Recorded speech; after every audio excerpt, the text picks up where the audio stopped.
because she just so happens to have hooked up with the star-freaking quarterback and is now practically living with him. Once they got started, it became very intense very quickly, which is why it's been so crazy. I convinced her to come with me to the first game of the season on her very first day at school. There we were, innocently watching the game, getting to know each other, minding our own business, and that's when it happened. The uber-hot quarterback glanced up at the Jumbotron, which was in that moment zeroed in on Millie. She's gorgeous, but sort of tries to hide it because she's shy AF.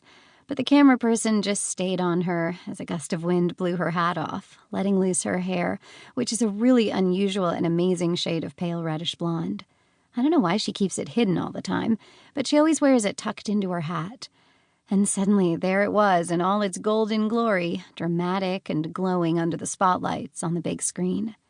The quarterback froze in place like he was starstruck, for so long that everyone in the stands also turned to look at what he was looking at. And then it became this event, because everyone was wondering who this beautiful, mysterious girl was that had brought the quarterback and the entire game to a standstill. By then, the coach was going ballistic, and Bo almost got taken off because he was so distracted. But he managed to get it together, and they won the game, which we missed the end of because Millie was mortified and insisted on leaving. Everyone was staring at her, and she hates that kind of attention. So I went back to the dorm with her to make sure she was okay. But then, within less than an hour, the whole thing went viral. One of Bo's friends, another football player, had posted something about how Bo was looking for Millie. By then, she'd been dubbed the Jumbotron Angel, and it was all #BoWantsToKnow and so on. Long story short, with the help of basically the entire campus, Bo's team ended up tracking her down. It took him a while to find her, but once he did, they went from 0 to 60 pretty fast. They're perfect for each other. You can just tell.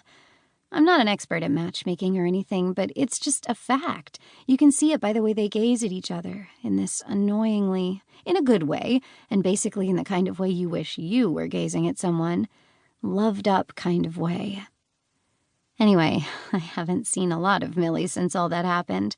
Most likely, she's in Bo's to-die-for mansion.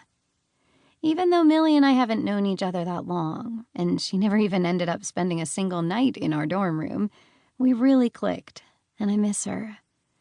A lot of people would be happy to have their own room. I just don't happen to be one of them.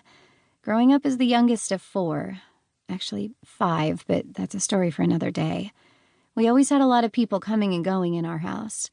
My parents are both social people, and my brothers always had a lot of girls chasing after them, coming around and hanging out. And my mom likes to cook, so is always putting on little impromptu parties for everyone that comes over. And my brothers are big and loud and have a lot of stuff everywhere, so there's always a lot of people and activity and fun, which I thrive on. Sitting in my empty dorm room all alone sucks. I don't really want to go back there after class to stare at the 4 walls. I've already done my homework, because, as mentioned, I'm obsessed and have already read my psych textbooks from cover to cover. So when I see Millie's snap of her sitting in a hot tub, Bo has practice, so I'm all alone. I need you. My afternoon plans slide into place. Bo's house is incredible. His parents died a few years ago. I'm not sure how. Millie said Bo has 2 older brothers. One is a CEO of his own company, and the other one is in the military. He's been in Afghanistan for a year, she said. Shit is what I was thinking. I really can't imagine going to war. I admire the hell out of those people, putting themselves on the line like that. Professor Jackson is still talking. Most people who go through these traumatic events have difficulty adjusting to normal life. They might have trouble talking to people in normal social situations. They often have a hard time adjusting and coping. If left untreated, their symptoms can last for years or even a lifetime. But with good care and good self-care, they can get better, often much better. Another snap from Millie. When are you coming? I message her back. My class finishes in 10. I'll be right over.